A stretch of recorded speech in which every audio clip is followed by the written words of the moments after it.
어느 금요일 저녁 서울 강남의 한 고급 레스토랑에서 이상한 일이 벌어집니다.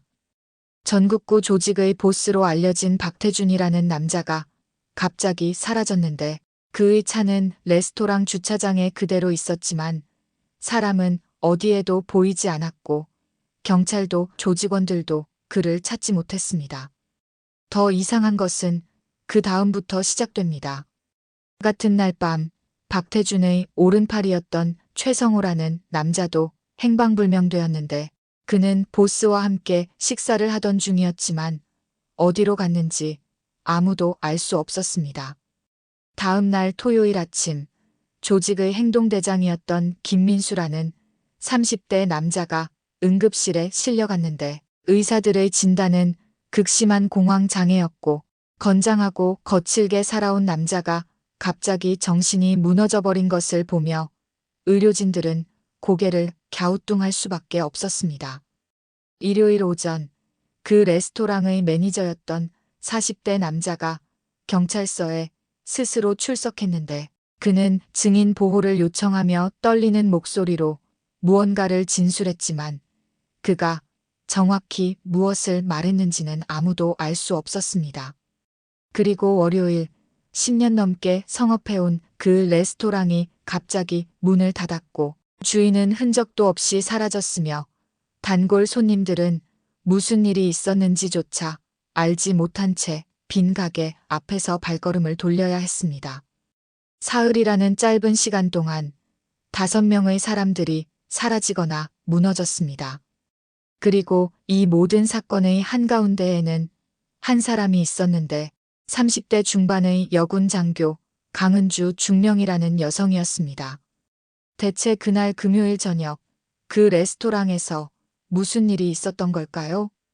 이 놀라운 반전의 전체 이야기가 궁금하시다면 잠시 구독 버튼을 눌러주세요. 평범해 보이는 사람들의 숨겨진 이야기를 매일 전해드리며 알림 설정까지 해두시면 내일도 새로운 이야기로 찾아뵙겠습니다. 그럼 지금부터 사흘 전 그날 저녁으로 돌아가 보겠습니다. 모든 것이 시작된 그 금요일 밤으로 금요일 오후 7시 서울 강남구의 한 고급 레스토랑 안은 주말을 맞이한 손님들로 북적이고 있었습니다. 강은주 중령이 혼자 구석 테이블에 앉아 있었는데 그녀는 군복이 아닌 검은색 정장을 입고 있었고 짧게 자른 머리와 화장기 없는 얼굴로 조용히 메뉴판을 들여다보고 있었습니다.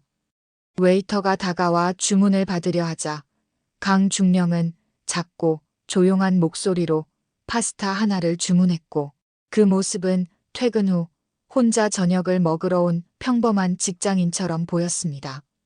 하지만 그녀의 눈동자는 달랐는데 메뉴판을 보는 듯 하면서도 레스토랑 안 전체를 천천히 훑고 있었고 출입구의 위치와 비상구의 방향, 주방문이 어디에 있는지, 화장실로 가는 통로는 어느 쪽인지를 무의식적으로 파악하고 있었습니다. 이것은 15년간 군인으로 살아오며 몸에 밴 습관이었고 어떤 공간에 들어가든 자동으로 작동하는 본능이었습니다. 그때 레스토랑의 정문이 열리며 5명의 남자들이 들어왔습니다. 맨 앞에 선 남자가 박태준이었는데 50대 중반으로 보이는 그는 짧게 깎은 머리에 날카로운 눈빛을 가지고 있었고 몸에는 비싼 양복을 걸쳤지만 품격보다는 위압감이 먼저 느껴지는 사람이었으며 목덜미와 손등에 살짝 보이는 문신이 그의 과거를 말해주고 있었습니다. 그 뒤를 따르는 4명의 남자들도 비슷한 분위기였는데 모두 30대에서 40대로 보이는 건장한 체격의 남자들이었고 겉으로는 평범한 사업가처럼 보이려 했지만 걸음걸이와 눈빛에서 풍기는 거친 기운을 숨길 수는 없었습니다.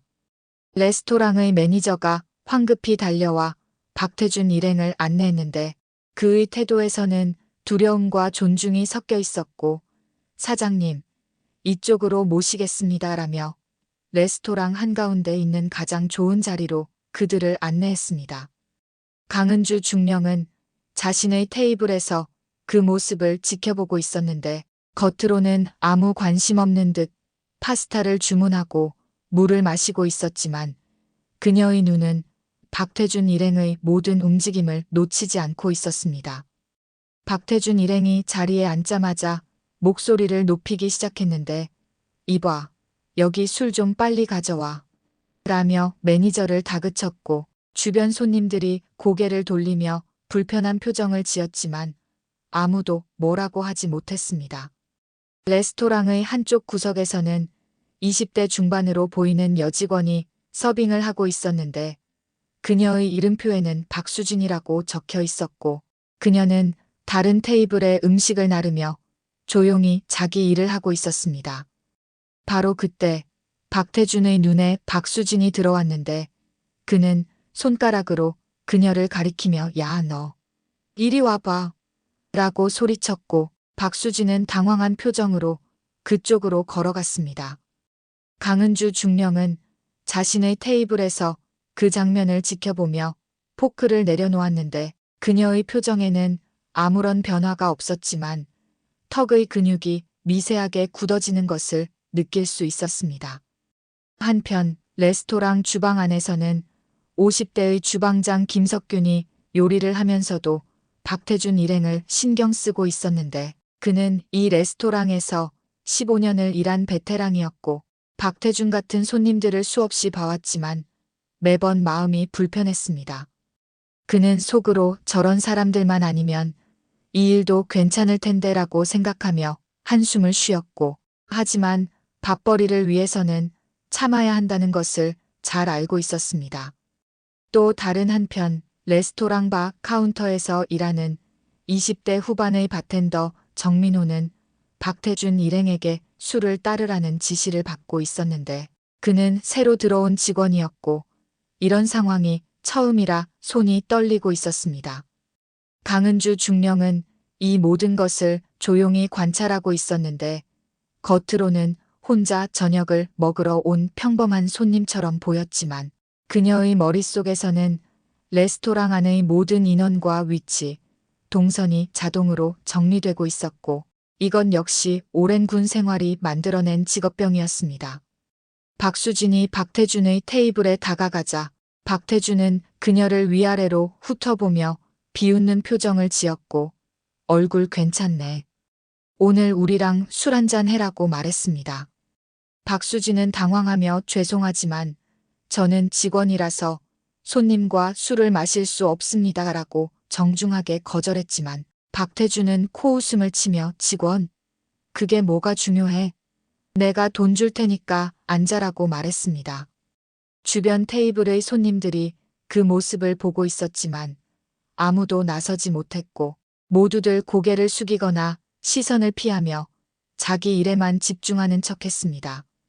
박수진은 얼굴이 빨개지며 정말 죄송하지만 저는 일을 해야 해서 라고 다시 한번 거절했지만 이번에는 박태준 옆에 앉아있던 최성호라는 남자가 끼어들었습니다. 최성호는 40대 초반으로 보이는 남자였는데 박태준의 오른팔이자 조직에서 실무를 처리하는 사람이었고 그는 차갑게 웃으며 아가씨, 우리 사장님이 좋게 말할 때 앉는 게 좋을 거야. 안 그러면 이 가게 문 닫을 수도 있어라고 협박조로 말했습니다. 그 순간 레스토랑 매니저가 황급히 달려왔는데 그는 박수진에게 수진 씨, 괜찮아요. 제가 처리할게요라고 말하며 박태준에게 고개를 숙였고 사장님, 죄송합니다. 이 직원은 경험이 없어서 그렇습니다. 제가 다른 직원을 보내드리겠습니다라고 비굴하게 말했습니다. 하지만 박태준은 내가 저 애를 원한다고 다른 애 말고 라며 테이블을 탁 쳤고 큰 소리에 레스토랑 안의 다른 손님들도 깜짝 놀라며 그쪽을 쳐다봤습니다.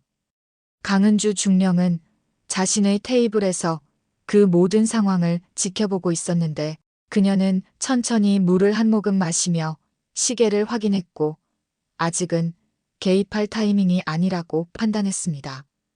박수진은 눈시울이 붉어지며 저는 정말 라고 말하려 했지만 박태준은 그녀의 팔을 잡아당기며 야, 말 많아.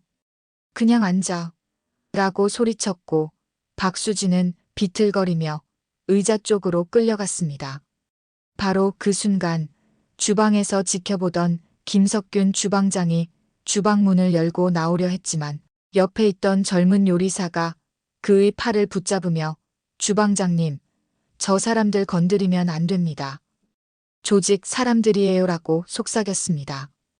김석균은 이를 악물며 이게 말이 되나. 어린애를 저렇게. 라고 중얼거렸지만 결국 주방 문을 닫을 수밖에 없었고 그는 자신의 무력함에 주먹을 쥐었습니다. 바 카운터에 있던 정민호 바텐더도 그 장면을 보며 가슴이 답답했지만 그 역시 무엇을 할 수 있는지 몰랐고 그저 술잔을 닦으며 상황이 조용히 끝나기만을 바랐습니다. 박수진이 억지로 의자에 앉혀지려는 순간 박태준이 그녀의 어깨에 손을 올리며 그래, 이렇게 하면 되지. 우리랑 재밌게 놀면 돈도 많이 줄게라고 말했고 최성호를 비롯한 다른 남자들도 낄낄거리며 웃었습니다. 레스토랑의 다른 손님들은 차마 그 광경을 보지 못하고 고개를 돌렸지만 그 누구도 나서지 않았고 어떤 사람은 계산을 서두르며 자리를 뜨기 시작했습니다. 강은주 중령은 여전히 자신의 자리에 앉아 있었는데 그녀는 냅킨을 천천히 펼쳐 무릎 위에 올려놓았고 겉으로는 아무 일도 없는 듯 했지만 그녀의 눈빛은 점점 차갑게 식어가고 있었습니다. 그녀는 박태준 일행을 관찰하며 머릿속으로 계산하고 있었는데 5명 모두 술을 마시고 있음. 리더는 박태준, 실제 위험 인물은 최성호, 나머지 3명은 시키는 대로만 움직이는 타입이라고 분석했고 이런 상황에서 어떻게 대응해야 가장 효과적일지를 차분하게 정리하고 있었습니다. 한편 주방에서는 김석균 주방장이 젊은 요리사에게 조용히 말했는데 전화기 준비해둬. 필요하면 바로 경찰 불러야 할 수도 있어라고 했고 젊은 요리사는 고개를 끄덕이며 핸드폰을 주머니에서 꺼내 들고 있었습니다. 박수진은 의자에 앉혀진 채 눈물을 참으며 고개를 숙이고 있었는데 박태준은 그런 그녀에게 술잔을 내밀며 자, 일단 한잔 해. 그럼 기분 풀릴 거야 라고 말했고 박수진은 손을 떨며 그 술잔을 밀어내려 했지만 박태준은 그녀의 손목을 잡았습니다. 바로 그 순간이었습니다. 강은주 중령이 자리에서 일어났습니다.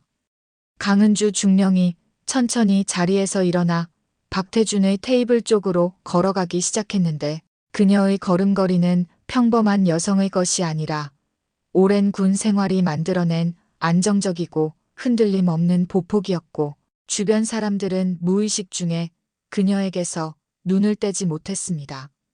박태준의 테이블 바로 옆에 도착한 강 중령은 조용한 목소리로 실례합니다라고 말했고 박태준은 짜증스러운 표정으로 고개를 돌리며 뭔데?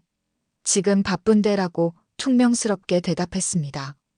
강 중령은 박수진을 보며 저 직원분, 일 때문에 힘들어 보이는데 그만 보내주시는 게 어떨까요? 라고 정중하게 말했지만 박태준은 코웃음을 치며 아줌마, 당신이랑 무슨 상관인데? 신경 꺼라고 말했고 옆에 있던 최성호도 아가씨, 괜한 일에 끼어들지 말고 가던 길이나 가세요라며 위협적인 눈빛을 보냈습니다. 하지만 강은주 중령은 한 발짝도 물러서지 않았고 여전히 차분한 목소리로 제가 보기에는 저 직원분이 원하지 않는 것 같은데 억지로 붙잡고 계시는 것 같아서요라고 말했으며 그녀의 목소리에는 떨림이 전혀 없었고 오히려 조용한 위압감이 느껴졌습니다. 박태준은 의자에서 벌떡 일어나며 강 중령을 노려봤는데 그는 180cm가 넘는 키에 건장한 체격을 가진 남자였지만 강 중령은 160cm 중반의 작은 체구로 그를 똑바로 쳐다보며 전혀 주눅 들지 않았습니다. 아줌마, 지금 나한테 뭐라는 거야? 내가 누군지 알아? 라고 박태준이 목소리를 높이자 레스토랑 안의 다른 손님들은 숨을 죽이며 그 상황을 지켜봤고 누군가는 핸드폰을 꺼내 경찰에 신고할 준비를 했습니다. 강중령은 여전히 냉정한 표정으로 누구신지는 모르지만 지금 하시는 행동은 폭행과 강요에 해당합니다. 그만하시는 게 좋을 것 같습니다. 라고 말했고 그녀의 말투는 협박이 아니라 사실을 전달하는 것처럼 담담했습니다. 박태준은 피식 웃으며 이 여자 진짜 웃기네. 야, 최 과장, 저 여자 좀 어떻게 해봐라고 말했고 최성호가 자리에서 일어나 강중령에게 다가왔습니다. 최성호는 40대 초반이지만 과거 복싱을 했던 사람으로 조직에서 폭력을 담당하는 핵심 인물이었고 그는 강중령 앞에 서서 어깨로 밀치려 했습니다. 하지만 바로 그 순간 강은주 중령이 움직였습니다. 그녀는 최성호의 팔을 가볍게 잡았고 다음 순간 최성호는 자신도 모르게 팔이 뒤로 꺾이며 무릎을 꿇고 있었는데 이 모든 것이 3초도 걸리지 않았고 소리조차 나지 않았습니다. 레스토랑 안의 모든 사람들이 입을 벌린 채 그 장면을 지켜봤고 박태준도 믿을 수 없다는 표정으로 눈을 깜빡였습니다. 강중령은 최성호를 제압한 채 조용히 말했는데 저는 대한민국 육군 중령입니다. 군인으로서 민간인을 함부로 제압하고 싶지 않으니 조용히 물러나 주시기 바랍니다라고 했고 그 목소리는 여전히 차분했지만 그 안에 담긴 무게는 레스토랑 전체를 압도했습니다. 박태준은 당황한 표정으로 뒷걸음질 쳤지만 곧 자존심이 상한 듯 군인? 여자 군인이 뭘 어쩌겠다고? 라며 허세를 부렸고 나머지 3명의 부하들도 자리에서 일어나 강중령을 둘러싸기 시작했습니다. 하지만 강중령은 전혀 동요하지 않았고 오히려 주머니에서 핸드폰을 꺼내 화면을 박태준에게 보여주며 지금 이 상황이 모두 녹화되고 있습니다. 그리고 제 상관에게 실시간으로 전송되고 있고요. 계속하시겠습니까? 라고 말했습니다. 박태준은 그제야 상황이 심각하다는 것을 깨달았는지 표정이 굳어졌고 최성호도 바닥에서 일어나며 팔을 주물렀습니다.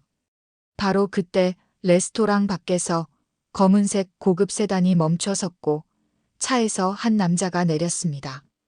60대 초반으로 보이는 그 남자는 머리가 반백이었지만 눈빛은 날카로웠고 비싼 양복을 품격 있게 입고 있었으며 레스토랑 안으로 걸어 들어오는 그의 분위기는 박태준과는 차원이 달랐습니다. 박태준은 그 남자를 보자마자 얼굴이 하얗게 질렸고 황급히 고개를 숙이며 회장님 이라고 불렀습니다. 그 남자의 이름은 장일권, 박태준이 속한 조직의 실질적인 우두머리였고 정치인과 기업인들과도 연줄이 있는 뒷세계의 거물이었으며 박태준 같은 사람은 그의 밑에서 일하는 수많은 부하 중 하나에 불과했습니다. 장일권은 레스토랑 안으로 들어오며 차가운 목소리로 박 사장, 뭐 하는 거야?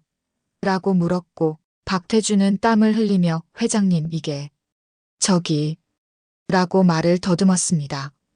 장일권은 강은주 중령을 보며 눈을 가늘게 떴는데 그는 오랜 세월 뒷세계에서 살아온 사람답게 상대방이 어떤 사람인지 순식간에 파악하는 능력이 있었고 강중령을 보는 순간 이 여자는 보통 사람이 아니다라는 것을 직감했습니다. 장일권은 박태준에게 당장 정리하고 나가라고 명령했고 박태준은 예, 회장님 이라며 황급히 최성호와 다른 부하들을 데리고 레스토랑을 나갔습니다. 박수진은 그제야 안도의 한숨을 쉬며 강중령에게 고개를 숙여 인사했고 강중령은 그녀의 어깨를 가볍게 두드리며 괜찮아요. 이제 안전합니다라고 말했습니다. 하지만 장일권은 그 자리에 남아서 강중령을 계속 지켜보고 있었고 그의 눈빛에는 호기심과 경계심이 섞여 있었습니다. 장일권은 박태준 일행이 떠난 후에도 레스토랑에 남아 있었고 그는 강은주 중령에게 천천히 다가가며 실례지만 잠깐 이야기 좀 할 수 있을까요? 라고 정중하게 물었습니다. 강 중령은 그를 쳐다보며 무슨 이야기인지 모르겠지만 저는 식사를 마쳐야 해서요라고 짧게 대답했고 다시 자신의 테이블로 돌아가려 했습니다. 하지만 장일권은 군인이시라고 하셨죠? 그것도 중령이라고. 혹시 어느 부대에 계신지 여쭤봐도 될까요? 라고 물었고 그의 목소리에는 묘한 긴장감이 깔려 있었습니다. 강 중령은 잠시 멈춰서서 제 소속을 밝힐 의무는 없지만 궁금하시다면 육군 특수전사령부라고만 말씀드리겠습니다. 라고 대답했고 그 순간 레스토랑 안에 있던 몇몇 손님들의 눈이 커졌습니다. 특수전사령부, 즉 특전사는 대한민국 육군에서 가장 정예화된 부대로 알려져 있었고 그곳에서 중령까지 진급했다는 것은 보통 실력으로는 불가능한 일이었으며 더군다나 여군으로서 그 위치에 올랐다는 것은 더욱 놀라운 일이었습니다. 장일권의 표정이 미묘하게 변했는데 그는 오랜 세월 각계각층의 사람들을 상대하며 살아왔지만 특전사 출신 중령을 직접 마주한 것은 처음이었고 더군다나 그가 아까 목격한 최성호를 제압하는 기술은 분명 일반적인 훈련으로는 불가능한 수준이었습니다. 특전사. 그렇군요. 실례했습니다라고 장일권은 고개를 숙였지만 그의 눈빛은 여전히 강 중령을 분석하고 있었고 이 여자는 위험하다. 우리 조직에 방해가 될 수 있다라는 판단을 내렸습니다. 강 중령은 더 이상 대화를 이어가지 않고 자신의 테이블로 돌아가 앉았고 장일권도 조용히 레스토랑을 나갔습니다. 레스토랑 안은 다시 조용해졌지만 손님들과 직원들의 눈빛은 강 중령에게 향해 있었고 특히 박수진은 눈물을 글썽이며 강 중령에게 다가와 정말 감사합니다. 어떻게 감사드려야 할지 라고 말했습니다. 강 중령은 미소를 지으며 괜찮습니다.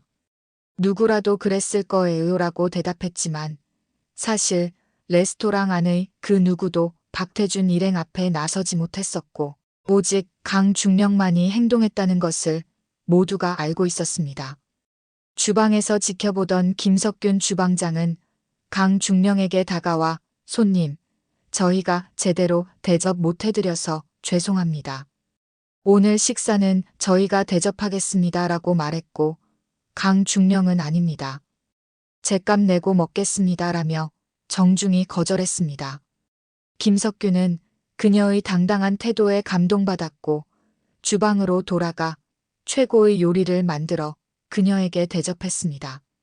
한편 레스토랑 바깥 주차장에서는 장일권이 차에 타며 옆에 앉아있던 남자에게 말하고 있었는데 그 남자는 40대 후반으로 보이는 냉철한 인상의 사람이었고 이름은 한석주로 장일권의 오른팔이자 조직의 실질적인 작전을 담당하는 참모였습니다.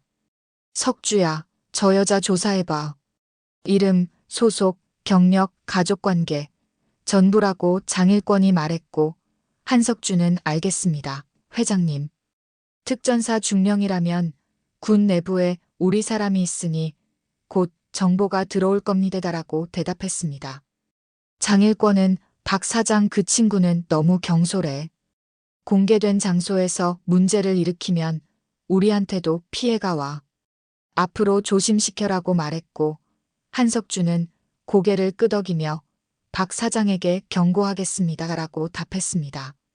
차가 출발하며 장일권은 창밖을 보며 중얼거렸는데 특전사 중령. 여자가 흥미롭군이라고 했고 그의 입가에는 미소가 걸려 있었지만 그 미소는 따뜻함과는 거리가 먼 차갑고 계산적인 것이었습니다. 다음 날 토요일 아침 강은주 중령은 서울 용산구에 위치한 국방부 청사에 출근했습니다. 그녀는 현재 특수전사령부에서 작전과로 근무하고 있었고 주말에도 교대로 당직 근무를 서야 했는데 오늘이 바로 그녀의 당직 날이었습니다. 사무실에 들어서자 동료 장교들이 그녀를 반갑게 맞이했고 특히 같은 과에서 근무하는 김태훈 소령이 은주 누나, 어제 잘 쉬었어요? 라고 물었습니다. 강중령은 응, 괜찮았어. 너는? 이라고 대답했지만 어제 있었던 레스토랑 사건에 대해서는 언급하지 않았습니다. 하지만 점심시간이 되자 강중령의 핸드폰으로 낯선 번호에서 전화가 걸려왔고 그녀는 복도로 나가 전화를 받았습니다. 여보세요? 라고 강중령이 말하자 전화 너머에서 남자의 목소리가 들렸는데 강은주 중령님이시죠? 저는 국방부 감찰실에서 근무하는 이정훈 중령입니다. 라는 소개였습니다. 강중령은 감찰실이요? 무슨 일이시죠?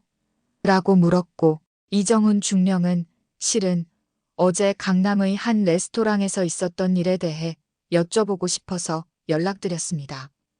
혹시 시간 되시면 잠깐 만나서 이야기할 수 있을까요? 라고 말했습니다. 강중령은 순간 경계심이 들었지만 감찰실에서 공식적으로 연락한 것이라면 거절할 이유가 없었고 알겠습니다. 언제 어디서 뵐까요?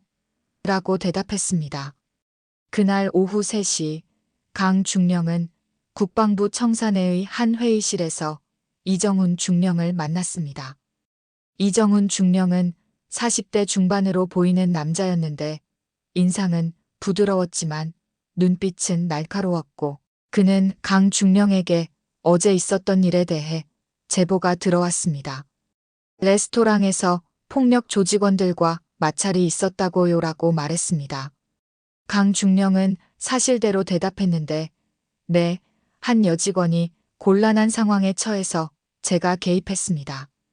군인으로서 시민을 보호하는 게 당연하다고 생각했고요라고 설명했습니다. 이정훈 중령은 고개를 끄덕이며 물론입니다.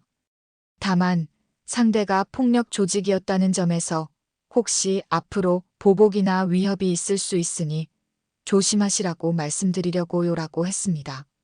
강중령은 감사합니다. 조심하겠습니다라고 대답했지만 내심 감찰실에서 이런 일까지 일일이 신경 쓰나? 라는 의문이 들었습니다. 하지만 그녀는 그 의문을 깊이 파고들지 않았고 이정훈 중령과 간단히 인사를 나눈 후 회의실을 나왔습니다.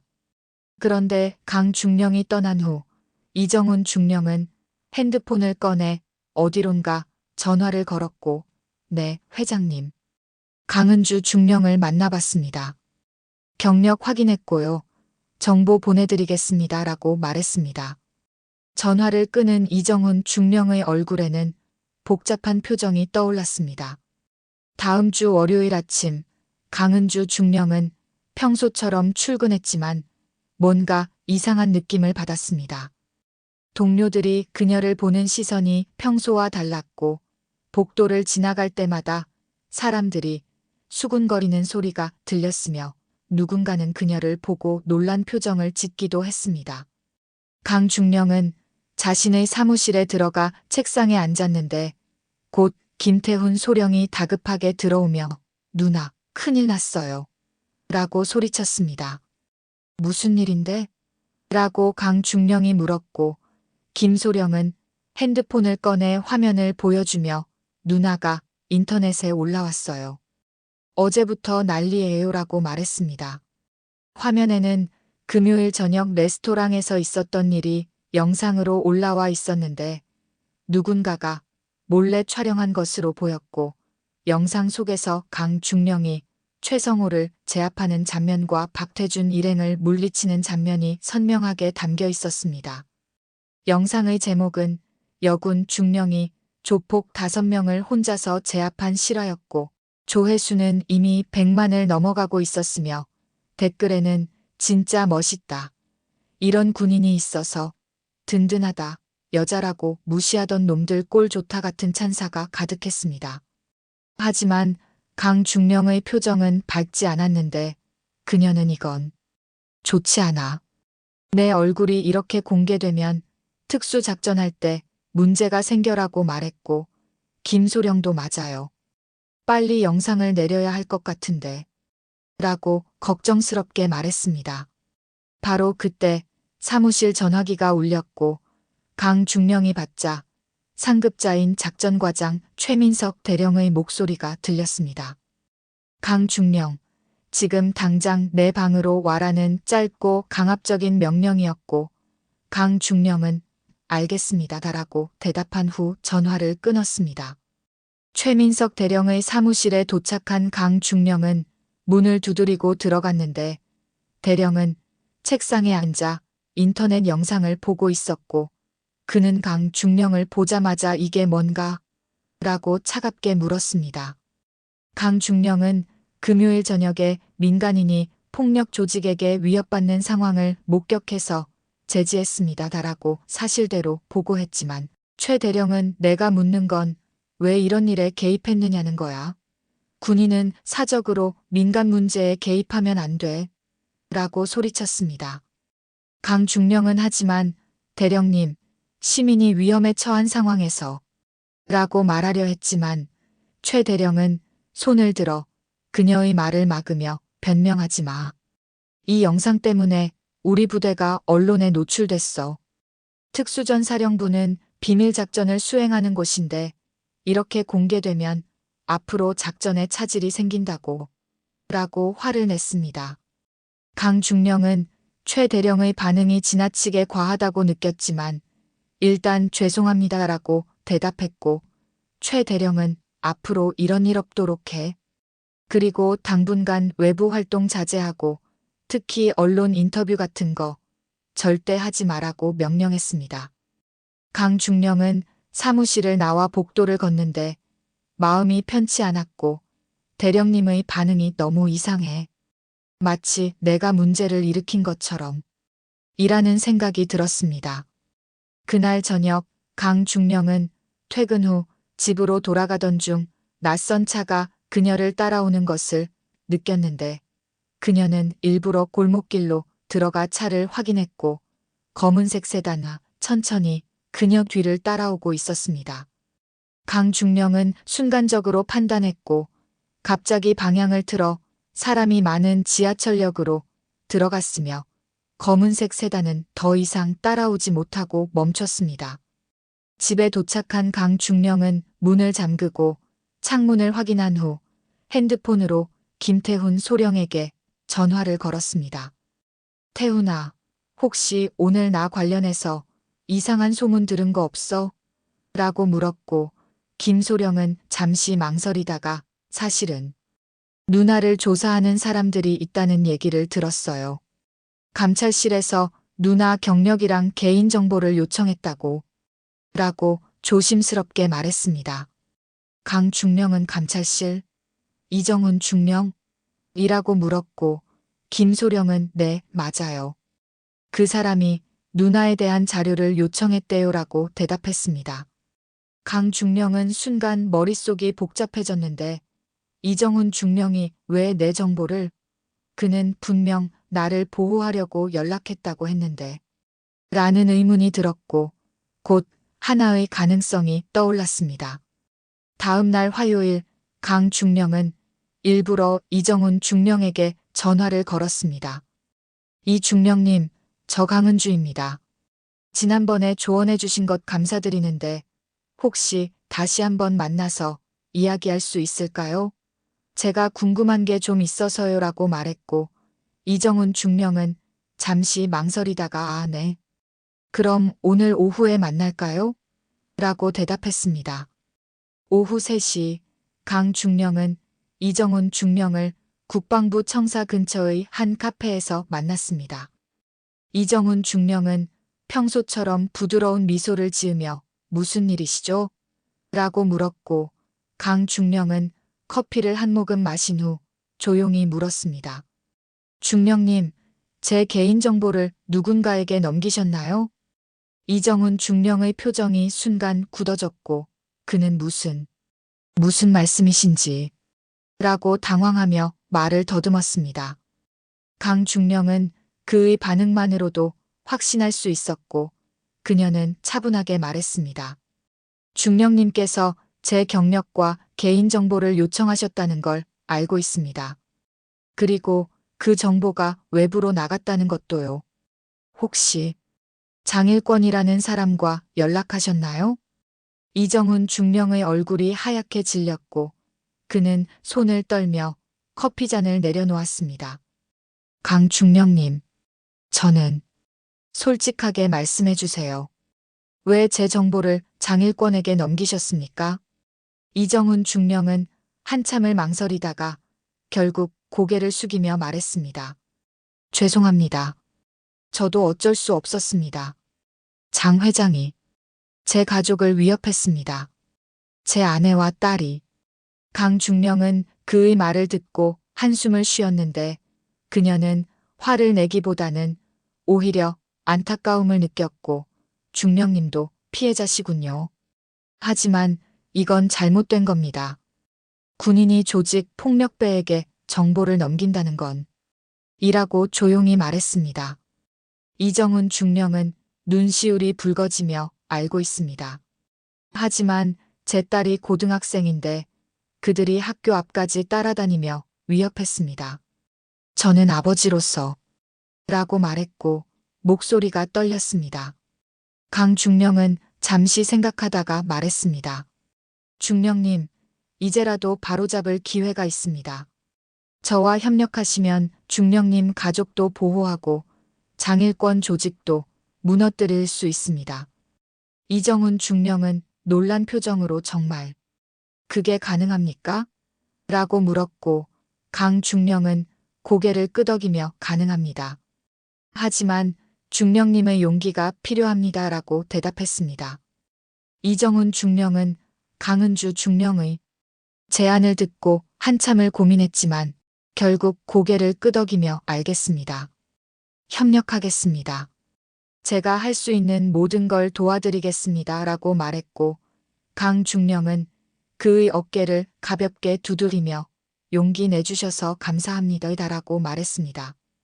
강 중령은 이정훈 중령에게 앞으로 장일권 측에서 제 정보를 더 요구하면 제가 알려드리는 내용만 전달해 주세요. 그리고 그들의 움직임을 저에게 실시간으로 보고해 주시고요라고 지시했고 이정훈 중령은 알겠습니다. 라고 대답했습니다.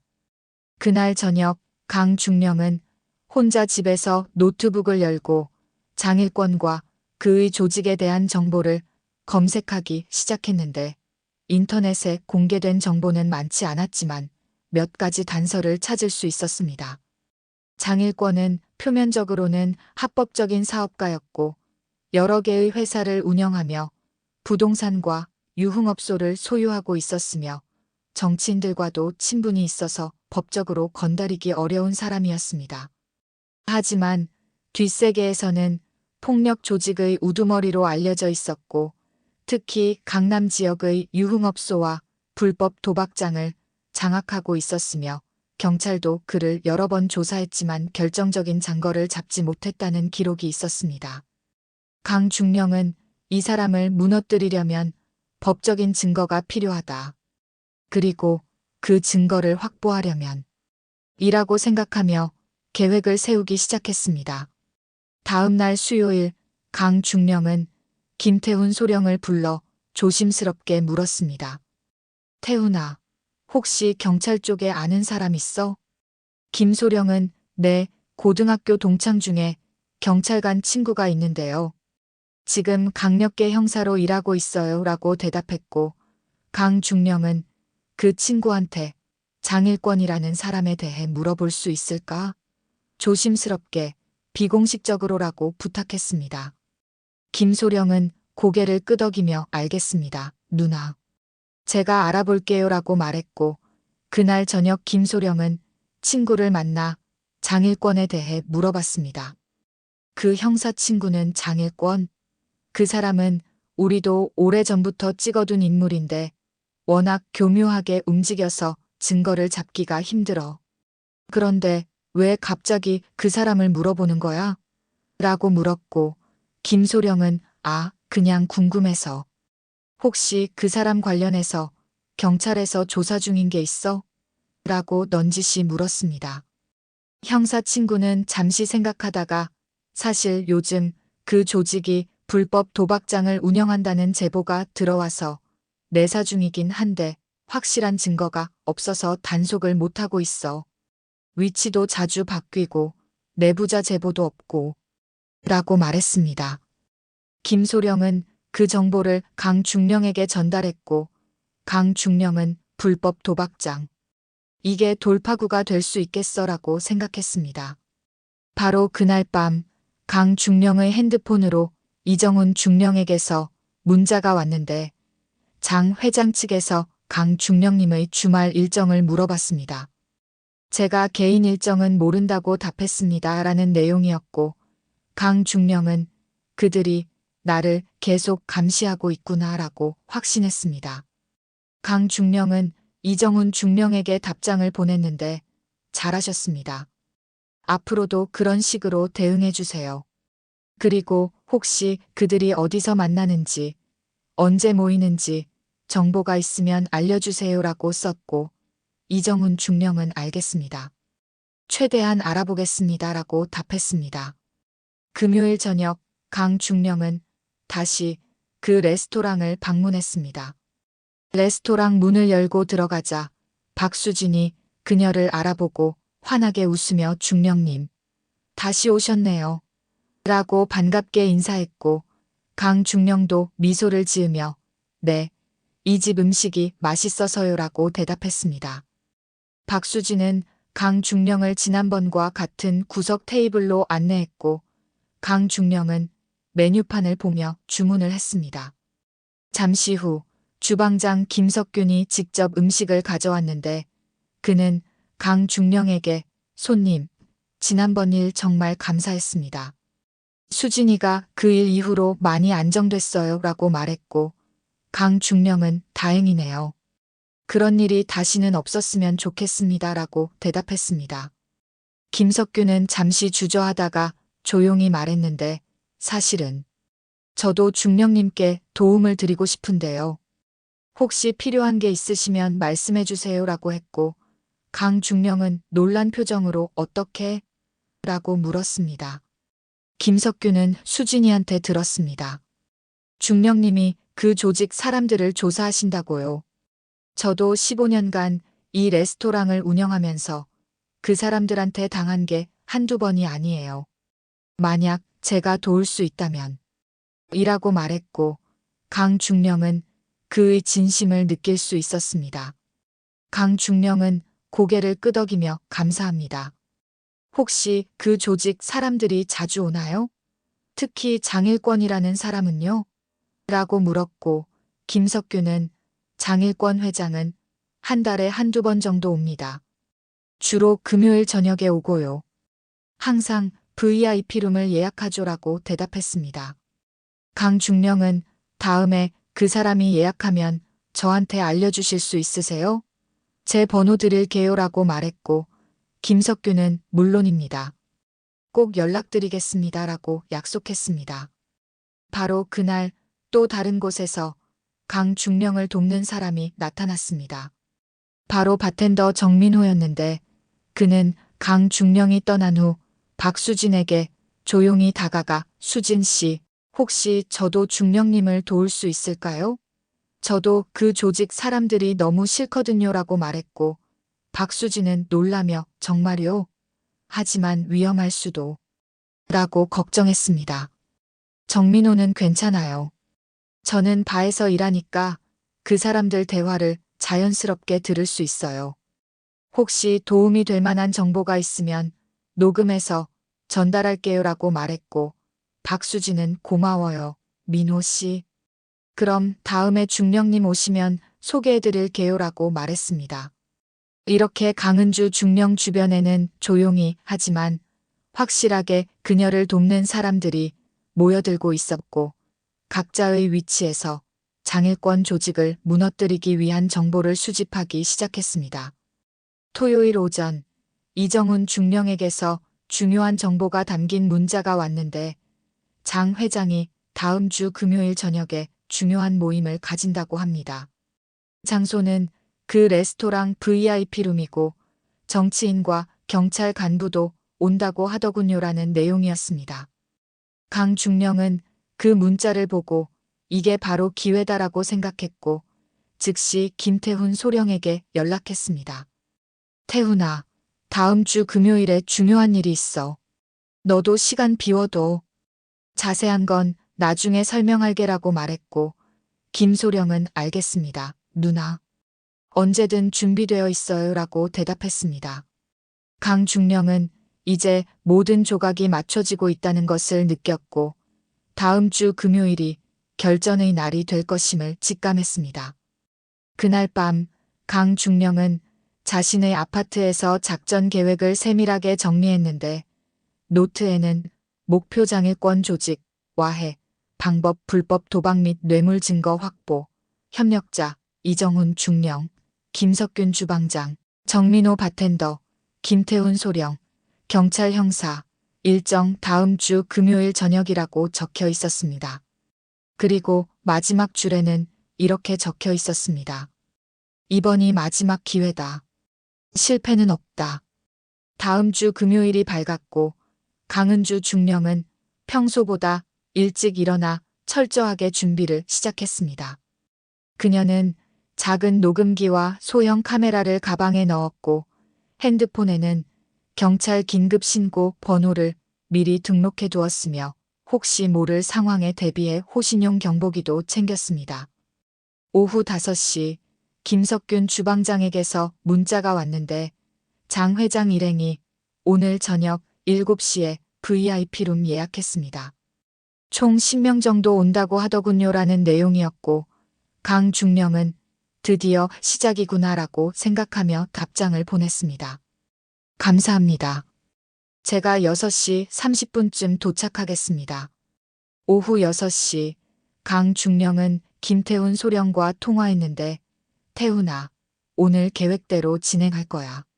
너는 경찰 형사 친구랑 대기하고 있어. 내가 신호 보내면 바로 움직여라고 지시했고 김소령은 알겠습니다, 누나. 준비 다 됐어요 라고 대답했습니다. 저녁 6시 30분 강중령은 레스토랑에 도착했고 평소처럼 구석 테이블에 앉아 메뉴를 주문했습니다. 박수진이 물을 가져다 주며 작은 목소리로 중령님, 준비 다 하셨어요? 라고 물었고 강중령은 고개를 끄덕이며 걱정하지 마세요. 오늘이 마지막이 될 거예요 라고 대답했습니다. 정민호 바텐더도 바 카운터에서 강중령에게 눈인사를 보냈고 그의 손에는 작은 녹음기가 들려 있었습니다. 저녁 7시 정각 레스토랑 문이 열리며 장일권 일행이 들어왔습니다. 장일권을 선두로 박태준, 최성호, 그리고 낯선 얼굴의 남자들 7명이 함께 들어왔는데 그 중에는 정장을 입은 중년 남자 2명이 있었고 그들의 분위기가 일반 조직원과는 달라 보였습니다. 김석균 주방장이 그들을 VIP룸으로 안내했고 강중령은 자신의 테이블에서 그 모습을 조용히 지켜봤습니다. VIP룸은 레스토랑 안쪽 깊숙한 곳에 위치해 있었지만 방음이 완벽하지는 않았고 정민호 바텐더가 술을 서빙하며 자연스럽게 녹음기를 작동시켰습니다. 저녁 8시 VIP룸 안에서 대화 소리가 점점 커지기 시작했고 강중령은 자신의 테이블에서 이어폰을 끼고 정민호가 보내는 실시간 녹음을 듣기 시작했습니다. 장일권의 목소리가 들렸는데 김 의원님, 이번 프로젝트 건으로 많이 신경 써주셔서 감사합니다. 약속드린 대로 다음 주에 전달하겠습니다 라고 말했고 김 의원이라고 불린 남자가 하하, 장 회장님이야말로 우리가 서로 돕는 사이 아닙니까? 라고 대답했습니다. 또 다른 목소리가 들렸는데 박 서장님도 수고 많으셨습니다. 덕분에 저희 사업이 순조롭게 진행되고 있습니다. 라는 장일권의 말에 박 서장이라고 불린 남자가 별 말씀을요. 다만 앞으로도 조심하셔야 합니다. 요즘 감사원에서 칼을 갈고 있거든요라고 답했습니다. 강중령은 녹음을 들으며 이 정도면 충분해라고 판단했고 김태훈 소령에게 문자를 보냈습니다. 지금 움직여. 10분 후 레스토랑 밖에서 경찰 차량 3대가 도착했고 김태훈 소령과 함께 강력계 형사 5명이 레스토랑 안으로 들어왔습니다. 레스토랑 안의 손님들이 놀라며 웅성거리기 시작했고 김석균 주방장이 형사들을 VIP룸으로 안내했습니다. VIP룸 문이 열리자 장일권 일행은 깜짝 놀라며 자리에서 일어났고 담당 형사가 영장을 보이며 불법 도박 및 뇌물공여 혐의로 조사하겠습니다. 모두 신분증 제시하시고 이 자리에 그대로 계십시오라고 말했습니다. 장일권은 당황한 표정으로 이게 무슨, 우리는 그냥 저녁 식사를 하고 있었을 뿐인데 라고 변명하려 했지만 형사는 방금 전 대화 내용이 모두 녹음되었습니다. 조용히 협조해 주시기 바랍니다라고 말했고 정민호 바텐더가 녹음기를 형사에게 건넸습니다. 김 의원과 박 서장이라고 불렸던 두 남자는 얼굴이 하얗게 질렸고 서로 눈치만 보며 아무 말도 하지 못했습니다. 박태준은 회장님, 이게 대체 라고 말하려 했지만 장일권은 그를 노려보며 닥쳐 라고 소리쳤습니다. 경찰은 VIP룸에 있던 10명 전원을 조사실로 연행하기 위해 준비를 시작했고 강은주 중령은 자신의 테이블에서 그 장면을 지켜보며 작은 미소를 지었습니다. 그때 장일권이 레스토랑을 나가던 중 강중령을 발견했고 그는 순간 모든 것을 깨달았는지 당신이 이 모든 걸 이라고 중얼거렸지만 이미 늦었습니다. 경찰차에 태워지는 장일권을 보며 강중령은 조용히 고개를 끄덕였습니다. 며칠 후 검찰 조사가 시작되었고 이정훈 중령은 자진해서 증인으로 나서서 장일권 조직이 어떻게 군 내부 정보를 빼내려 했는지 자신이 어떻게 협박당했는지를 모두 진술했습니다. 검찰은 이정훈 중령의 진술을 바탕으로 그를 기소유예 처분했고 대신 장일권 조직의 핵심 증인으로 활용했습니다. 이정훈 중령은 강 중령을 찾아와 중령님, 정말 감사합니다. 덕분에 제 가족도 보호받고 제 양심도 지킬 수 있었습니다. 라고 눈물을 흘리며 감사 인사를 전했고 강 중령은 중령님이 용기를 내주셨기에 가능한 일이었습니다. 라고 대답했습니다. 일주일 후 검찰은 박태준과 최성호를 포함한 조직 핵심 인물들을 기소했는데 박태준은 폭행, 협박, 공갈 등의 혐의로 징역 5년을 선고받았고 최성호는 폭력행위처벌법 위반으로 징역 3년을 선고받았습니다. 박태준은 법정에서 이게 다 장 회장 때문입니다. 저는 시키는 대로만 했을 뿐이에요. 라고 소리쳤지만 판사는 피고인은 자신의 행동에 책임을 져야 합니다라며 냉정하게 판결했습니다. 그리고 마침내 장일권에 대한 재판이 열렸습니다.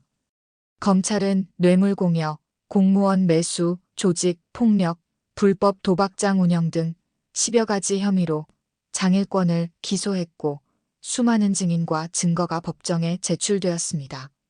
재판이 진행되는 동안 언론은 연일 이 사건을 대서특필했고 뒷세계의 제왕 장일권, 여군 중령 한 명에게 무너지다라는 제목의 기사가 신문 일면을 장식했습니다.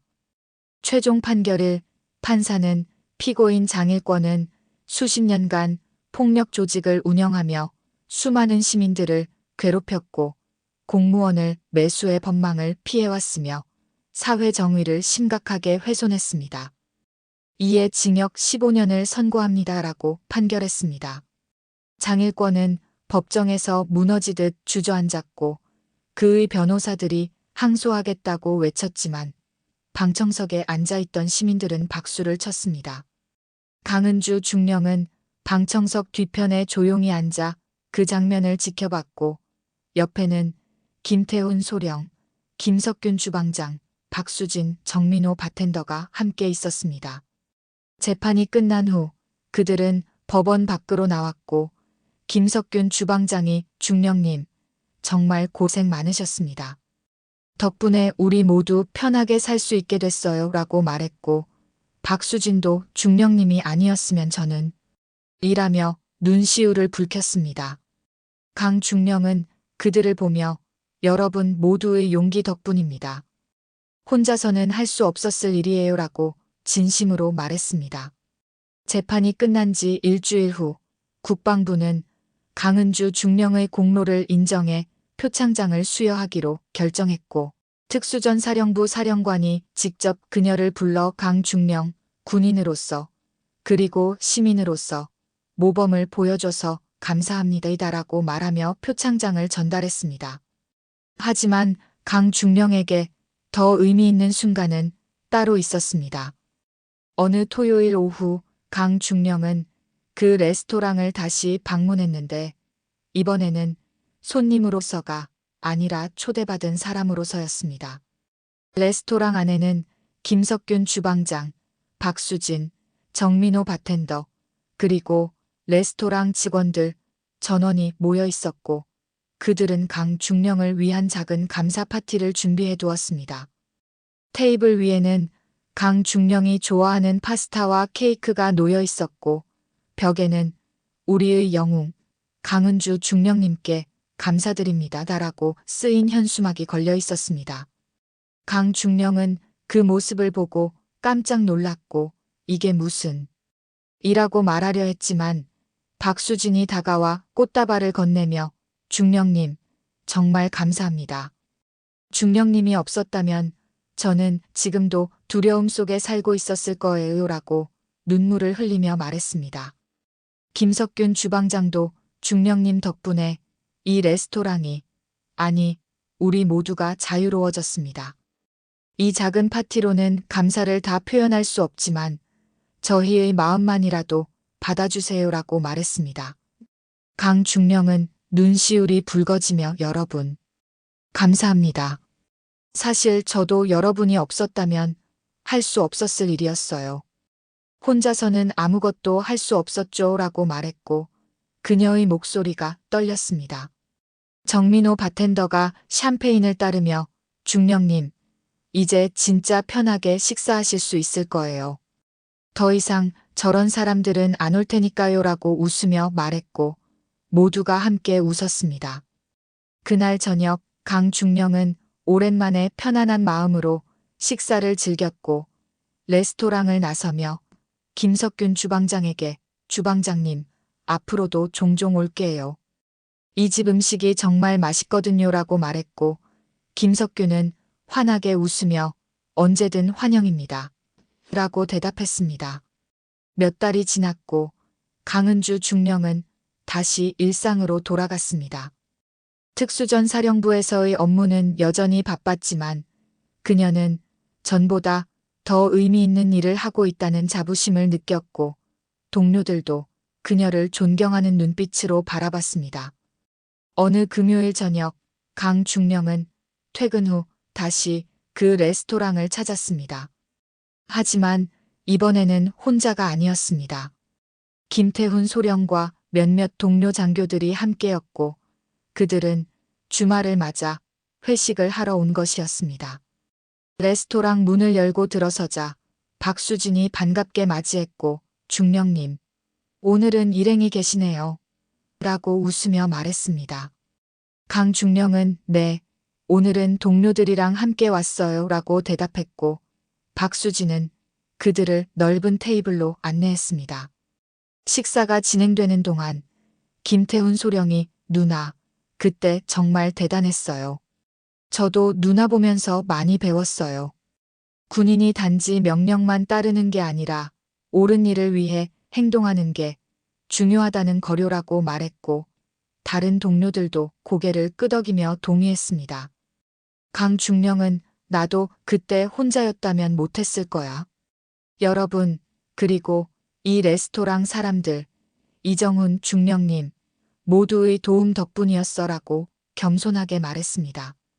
식사가 끝나갈 무렵 레스토랑 문이 열리며 한 남자가 들어왔습니다. 강중령은 그 남자를 보고 놀란 표정을 지었는데 그는 바로 이정훈 중령이었습니다. 이정훈 중령은 강중령을 보고 미소를 지으며 다가왔고 강중령님, 우연히 뵀네요라고 인사했습니다. 강중령은 자리에서 일어나 이중령님, 여기는 어쩐 일이세요? 라고 물었고 이정훈 중령은 사실 오늘 가족들과 저녁 먹으러 왔습니다. 아내와 딸이 이 레스토랑 음식을 좋아해서요라고 대답했습니다. 그의 뒤로 중년 여성과 고등학생으로 보이는 딸이 함께 들어왔고 이정훈 중령은 그들을 소개하며 제 아내와 딸입니다. 여보, 이분이 제가 말씀드렸던 강은주 중령님이세요라고 말했습니다. 이정훈 중령의 아내는 강 중령에게 깊이 고개를 숙이며 중령님, 정말 감사합니다. 중령님 덕분에 저희 가족이 다시 평범하게 살 수 있게 됐어요. 남편도 이제는 편하게 잠을 자고 저희 딸도 학교를 안심하고 다닐 수 있게 됐습니다라고 눈물을 글썽이며 말했습니다. 딸도 수줍게 감사합니다. 중령님이라고 인사했고 강 중령은 그들의 진심 어린 감사의 마음이 따뜻해졌습니다. 제가 한 일은 별것 아니었어요. 이 중령님께서 용기를 내주신 게 가장 중요했죠 라고 강 중령이 말했고 이정훈 중령은 고개를 저으며 아닙니다. 중령님이 길을 보여주지 않으셨다면 저는 평생 그 두려움 속에서 살았을 겁니다라고 대답했습니다. 그들은 잠시 더 이야기를 나눈 후 이정훈 중령 가족은 다른 테이블로 가서 자리를 잡았고 강 중령은 다시 동료들과의 식사로 돌아왔습니다. 김태훈 소령이 작은 목소리로 누나, 저 사람이 그때 도와줬던 감찰실 중령님이죠. 가족들 표정이 정말 밝아 보여요라고 말했고 강 중령은 고개를 끄덕이며 응, 이제 그 사람도 자유로워졌어. 그게 가장 중요한 거야라고 대답했습니다. 식사를 마치고 강 중령 일행이 레스토랑을 나서려 할 때 김석균 주방장이 직접 나와서 배웅했고 중령님 다음에 또 오세요. 항상 환영입니다라고 말했습니다. 강 중령은 감사합니다. 주방장님. 꼭 다시 올게요라고 대답하며 레스토랑을 나섰습니다. 밤거리를 걸으며 강 중령은 하늘을 올려다봤는데 별이 유난히 밝게 빛나고 있었고 그녀는 이런 게 보람이구나 라고 생각했습니다. 그날 밤 강 중령은 집으로 돌아가 일기를 썼는데 그녀는 평소에 일기를 잘 쓰지 않았지만 오늘만큼은 기록하고 싶었습니다. 오늘 레스토랑에서 동료들, 이정훈 중령 가족과 함께 저녁을 먹었다. 모두의 얼굴에서 평화와 안도감이 느껴졌다. 내가 한 일이 이렇게 많은 사람들에게 의미가 있었다는 걸 새삼 깨달았다. 군인으로서 그리고 한 사람의 시민으로서 나는 옳은 일을 했고 그것으로 충분하다. 일기를 덮고 강 중령은 편안한 마음으로 잠자리에 들었습니다. 그리고 3년이 흘렀습니다. 이제 강은주는 더 이상 중령이 아니었습니다. 그녀는 대령으로 진급했고 특수전 사령부에서 여성 최초로 연대장급 지휘관 자리에 올랐으며 군 내외에서 정의로운 군인이라는 별명으로 불리게 되었습니다. 어느 화창한 봄날 오후 강은주 대령은 국방부 청사에서 열리는 한 세미나에 참석하기 위해 이동하고 있었습니다. 세미나 주제는 군 인권 보호와 시민 안전이었고 그녀는 패널 토론자 중 한 명으로 초청받았습니다.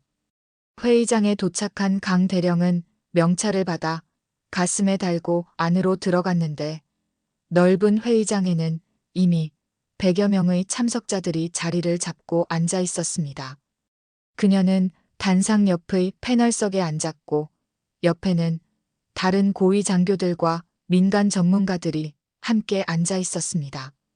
세미나가 시작되고 사회자가 각 패널을 소개하기 시작했는데 강은주 대령의 차례가 되자 3년 전 민간인을 호호하고 조직 폭력을 무너뜨린 일화로 유명한 강은주 대령님을 모셨습니다라고 소개했고 참석자들이 박수를 보냈습니다. 강 대령은 일어나 가볍게 고개를 숙여 인사했고 다시 자리에 앉았습니다. 세미나가 진행되는 동안 여러 주제에 대한 토론이 이어졌고 강 대령도 몇 차례 발언했는데 그녀는 군인도 시민입니다. 그리고 시민으로서 다른 시민을 보호할 책임이 있다고 생각합니다. 단 그 과정에서 법과 절차를 지켜야 하고 개인적 감정이 아닌 정의를 위해 행동해야 합니다라고 자신의 소신을 밝혔습니다. 세미나가 끝난 후 휴식 시간에 강 대령은 복도로 나와 커피를 마시고 있었는데 한 남자가 그녀에게 다가왔습니다. 50대 후반으로 보이는 그 남자는 정장을 입고 있었고 얼굴이 낯익었지만 누구인지 바로 떠오르지 않았습니다. 강 대령님이시죠? 라고 그 남자가 물었고 강 대령은 네, 그런데 실례지만 이라고 대답하려 했습니다. 남자는 명함을 꺼내 건네며 저는 법무법인 정의에서 변호사로 일하고 있는 한석주라고 합니다라고 자신을 소개했습니다. 강 대령은 그 이름을 듣는 순간 기억이 떠올랐는데 한석주. 그 사람은 3년 전 장일권의 오른팔이었던 이라고 생각했고 표정이 약간 굳어졌습니다. 한석주는 그녀의 반응을 알아차렸는지 쓴웃음을 지으며 네, 맞습니다. 제가 3년 전 장일권 조직에 있었던 그 한석주입니다. 하지만 지금은 다릅니다. 라고 말했습니다. 강 대령은 경계하는 눈빛으로 무슨 말씀이신가요? 라고 물었고 한석주는 한숨을 쉬며 설명하기 시작했습니다. 3년 전 장일권이 구속되고 조직이 와해됐을 때 저도 수사를 받았습니다. 다행히 직접적인 범죄 행위에는 관여하지 않았다는 게 입증돼서 불기소 처분을 받았지만 그 일을 계기로 제 인생을 돌아보게 됐습니다. 제가 잘못된 길을 걷고 있었다는 걸 깨달았죠. 강 대령은 팔짱을 끼고 그의 말을 들었고 한석주는 계속해서 말했습니다. 그 후 저는 검정고시를 통해 대학에 입학했고 법학을 공부해서 사법시험에 합격했습니다. 나이가 많았지만 포기하지 않았고 이제는 정식 변호사로 일하고 있습니다. 특히 폭력 조직에 피해를 입은 사람들을 무료로 변호하는 일을 하고 있습니다. 강 대령은 놀란 표정으로 정말입니까? 라고 물었고 한석주는 고개를 끄덕이며 네, 제가 과거에 잘못된 일을 했던 만큼 이제는 그 잘못을 바로잡는 일을 하고 싶습니다. 대령님께서 보여주신 정의로운 행동이 저를 변화시켰습니다. 라고 말했습니다. 강 대령은 그의 진심을 느낄 수 있었고 표정이 부드러워지며 그렇게 변화하셨다니 다행입니다. 사람은 누구나 바뀔 수 있다고 믿습니다. 라고 말했습니다. 한석주는 고개를 숙이며 대령님, 3년 전에는 감히 말씀드릴 수 없었지만 오늘은 꼭 말씀드리고 싶습니다. 감사합니다. 대령님이 아니었다면 저는 아마 평생 어둠 속에서 살았을 겁니다라고 진심으로 말했습니다. 강 대령은 그의 어깨를 가볍게 두드리며 과거는 과거입니다. 중요한 건 지금 그리고 앞으로 어떻게 사느냐죠. 변호사님, 앞으로도 좋은 일 많이 하시길 바랍니다라고 말했고 한석주는 눈시울이 붉어지며 고개를 끄덕였습니다. 그들은 잠시 더 이야기를 나눈 후 헤어졌고 강 대령은 다시 회의장으로 돌아갔습니다. 세미나가 모두 끝난 후 강 대령은 국방부 청사를 나와 주차장으로 향했는데 저녁 해가 지고 있었고 하늘은 붉게 물들어 있었습니다.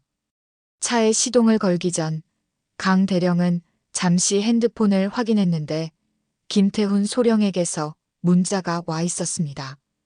누나, 오늘 세미나 발표 정말 멋있었어요.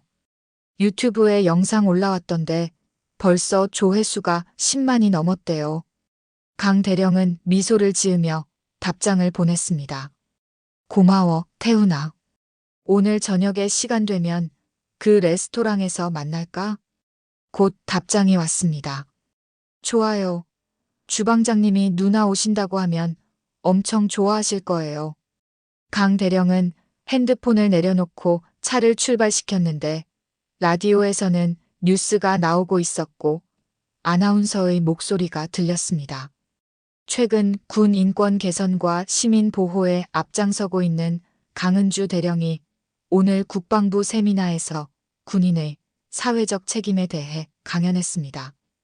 강 대령은 3년 전 민간인을 보호하고 조직 폭력을 무너뜨린 일화로 강 대령은 라디오를 끄고 창밖을 바라봤는데 서울 시내의 불빛들이 하나둘 켜지고 있었고 도시는 평화롭게 저녁을 맞이하고 있었습니다. 그녀는 운전하며 생각했습니다. 3년 전 그날 내가 레스토랑에서 일어났던 일에 개입하지 않았다면 어땠을까? 아마 박수진이라는 젊은 여성은 트라우마에 시달렸을 것이고 장일권 조직은 계속해서 무고한 사람들을 괴롭혔을 것이며 이정훈 중령은 평생 두려움 속에 살았을 것이고 한석주는 어둠에서 빠져나오지 못했을 것이다. 그리고 나 자신도 군인으로서 진짜 의미를 찾지 못했을 것이다. 신호등이 빨간불로 바뀌어 차를 멈췄을 때 옆 차선에 검은색 세단이 섰는데 강 대령은 그 차를 보며 순간 3년 전 기억이 떠올랐습니다. 그때 나를 미행하던 차도 저런 검은색 세단이었지. 하지만 이제 그런 일은 없었고 장일권은 감옥에 있었으며 그의 조직은 완전히 와해되었고 도시는 그때보다 조금 더 안전해졌습니다. 신호등이 파란불로 바뀌었고 강 대령은 다시 차를 출발시켰습니다. 30분 후 강 대령은 그 익숙한 레스토랑 앞에 도착했습니다. 3년이 지났지만 레스토랑은 여전히 그 자리에 있었고 입구에는 여전히 따뜻한 불빛이 새어 나오고 있었습니다. 문을 열고 들어서자 박수진이 반갑게 맞이했는데 그녀는 이제 20대 후반이 되었고 예전보다 훨씬 당당하고 밝은 표정이었습니다. 대령님, 오셨어요. 라고 박수진이 환하게 웃으며 말했고 강 대령은 수진 씨, 잘 지냈어요? 라고 대답했습니다. 네. 덕분에 정말 잘 지내고 있어요. 요즘은 매니저로 승진해서 레스토랑 운영도 돕고 있어요. 라고 박수진이 자랑스럽게 말했습니다. 강 대령은 잘 됐네요. 정말 대견해요. 라고 진심으로 말했고 박수진은 그녀를 단골 테이블로 안내했습니다. 잠시 후 김석균 주방장이 직접 나와서 인사했는데 그는 예전보다 머리에 흰머리가 조금 더 늘었지만 여전히 건강해 보였습니다. 대령님, 오랜만이십니다. 오늘은 특별히 제가 직접 요리해드리겠습니다. 라고 김석균이 말했고 강 대령은 감사합니다. 주방장님. 항상 맛있게 잘 먹고 있어요. 라고 대답했습니다. 정민호 바텐더도 바 카운터에서 손을 흔들며 인사했고 강 대령은 그에게도 손을 흔들어 화답했습니다. 곧 김태훈 소령이 도착했고 그는 이제 중령으로 진급해 있었으며 여전히 강 대령을 누나라고 부르며 존경하고 있었습니다. 누나, 오늘 세미나 정말 멋있었어요. 저도 언젠가 누나처럼 의미 있는 일을 하고 싶어요. 라고 김중령이 말했고 강 대령은 이미 하고 있잖아. 내가 부대에서 후배들 잘 챙기고 올바르게 이끄는 것도 큰 의미가 있어라고 대답했습니다. 두 사람은 편안하게 저녁을 먹으며 이야기를 나눴고 3년 전의 일들을 회상하기도 했습니다. 그때 정말 긴장됐었어요. 경찰 부를 때 손이 떨렸던 거 기억나요? 라고 김중령이 말했고 강 대령은 나도 떨렸어. 하지만 해야 할 일이었으니까라고 솔직하게 대답했습니다. 식사가 끝나갈 무렵 강 대령의 핸드폰이 울렸는데 모르는 번호였지만 그녀는 전화를 받았습니다. 여보세요? 전화 너머에서 여성의 목소리가 들렸는데 혹시 강은주 대령님이십니까? 라고 조심스럽게 물었습니다. 네, 맞습니다. 누구시죠? 저는 대령님을 직접 만난 적은 없지만 3년 전 대령님이 하신 일을 알고 있는 사람입니다. 제 이름은 임이라고 하고요. 저도 비슷한 상황에 처해 있는데 혹시 도움을 받을 수 있을까요? 강 대령은 잠시 생각했고 김중령을 쳐다봤는데 김중령은 고개를 끄덕이며 도와줘요라는 표정을 지었습니다. 강 대령은 전화기에 대고 조용히 대답했습니다. 네, 말씀해 보세요. 어떤 상황이신가요? 전화 너머 여성의 목소리가 떨리며 자신의 이야기를 시작했고 강 대령은 진지한 표정으로 듣기 시작했습니다. 레스토랑 창밖으로는 서울의 밤 풍경이 펼쳐져 있었고 도시의 불빛들은 여전히 밝게 빛나고 있었습니다. 강은주 대령의 이야기는 3년 전에 끝난 것이 아니었습니다. 그녀의 정의로운 행동은 계속되고 있었고 그녀가 구한 사람들은 또 다른 사람들을 구하고 있었으며 그렇게 세상은 조금씩 하지만 확실하게 변화하고 있었습니다. 박수진은 이제 다른 직원들을 보호하는 매니저가 되었고 김석균 주방장은 젊은 요리사들에게 손님도 중요하지만 올바른 일을 하는 게 더 중요하다고 가르치고 있었으며 정민호 바텐더는 주말마다 청소년 상담 봉사를 하고 있었고 이정훈 중령은 군 내부의 부정을 감시하는 일을 하고 있었으며 한석주 변호사는 피해자들을 무료로 변호하고 있었습니다. 그리고 그 모든 변화의 시작에는 3년 전 어느 금요일 저녁 한 여군 중령이 레스토랑에서 일어나 실례합니다라고 말했던 그 작은 용기가 있었습니다. 강은주 대령은 전화를 계속 들으며 노트에 메모를 하기 시작했습니다. 김중령은 조용히 그녀를 지켜보며 미소를 지었습니다. 레스토랑 안은 따뜻했고 사람들은 편안하게 저녁을 즐기고 있었으며 세상은 오늘도 천천히 하지만 분명하게 더 나은 방향으로 나아가고 있었습니다. 오늘 이야기 어떠셨나요? 점수를 댓글로 작성해 주세요. 정말 재밌었다면 5점, 너무 재미없었다면 1점. 꼭 댓글로 점수를 작성 부탁드립니다. 구독과 좋아요는 더 많은 영상을 무료로 시청하실 수 있습니다.